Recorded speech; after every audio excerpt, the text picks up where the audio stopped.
सम्माननीय सभामुख महोदय, अब लामो त के बोल्नु, बडा बोरै लागिसक्यो धेरै हैन। कुरा सामान्य छ सम्मानज्यू।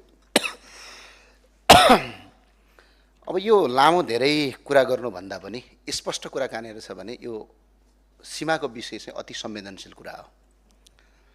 सायद हामी प्रतिपक्षको मात्र मुद्दा हो मलाई जस्तो लाग्दैन। यो सार्वभौम संसदको मुद्दा हो, यो सबै पक्षको मुद्दा हो। देशको बहालवाला प्रधानमन्त्रीले हामीले अर्काको देशको सीमामा मिचेका छौँ भनिरहँदाखेरि हामीले त्यो दिन नै प्रश्न गर्नुपर्ने हुन्थ्यो, तर गर्न सकेनौँ। चाहे सत्तापक्षको कुरा चाहे प्रतिपक्षको कुरा होस्। त्यो भए हुनाले अहिले चाहिँ के छ भने अहिले प्रधानमन्त्रीले बोले, आज राष्ट्रसभाको प्रधानमन्त्री हुनुहुन्छ बोल्नुभयो भन्ने विषयवस्तु होइन। भोलि अर्को प्रधानमन्त्री आयो भने त्यतिखेर हाम्रो देशको सीमाना कहाँ मिचिएको, तिमीले मिचेका छौ देऊ भन्यो भने चाहिँ कहाँको भूमि दिने हो।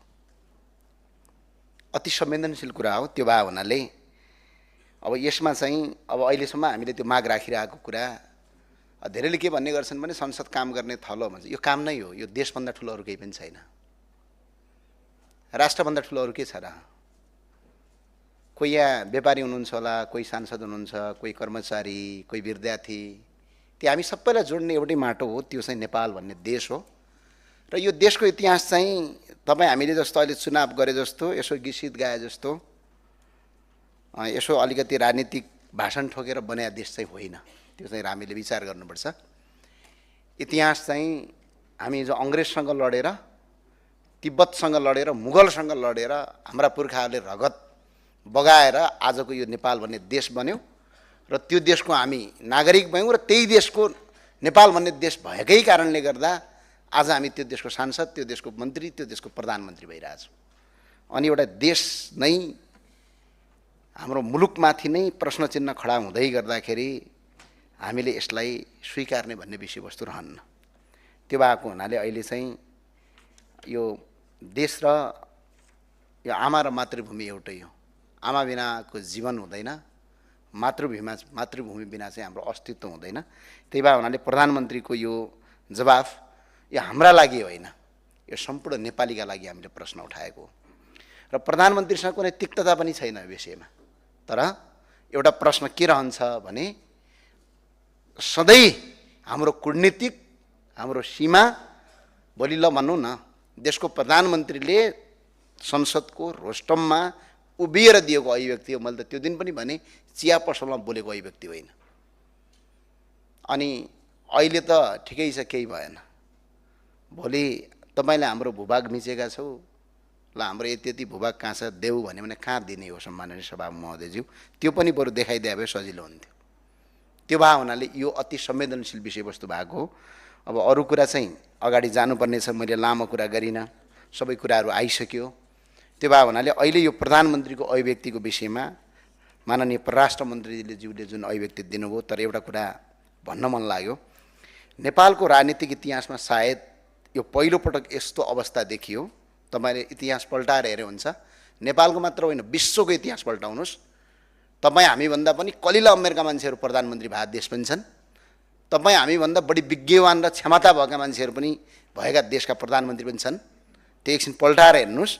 नेपालको राजनीतिक इतिहास मात्र होइन विश्वको राजनीतिक इतिहासमा सायद पहिलोपटक यस्तो अवस्था देखिएको छ जहाँ देशको कार्यकारी प्रमुख प्रधानमन्त्रीबाट भएको गम्भीर राजनीतिक तथा भूराजनीतिक त्रुटिलाई मन्त्रीहरूले सच्याउनु पर्ने परिस्थिति आयो।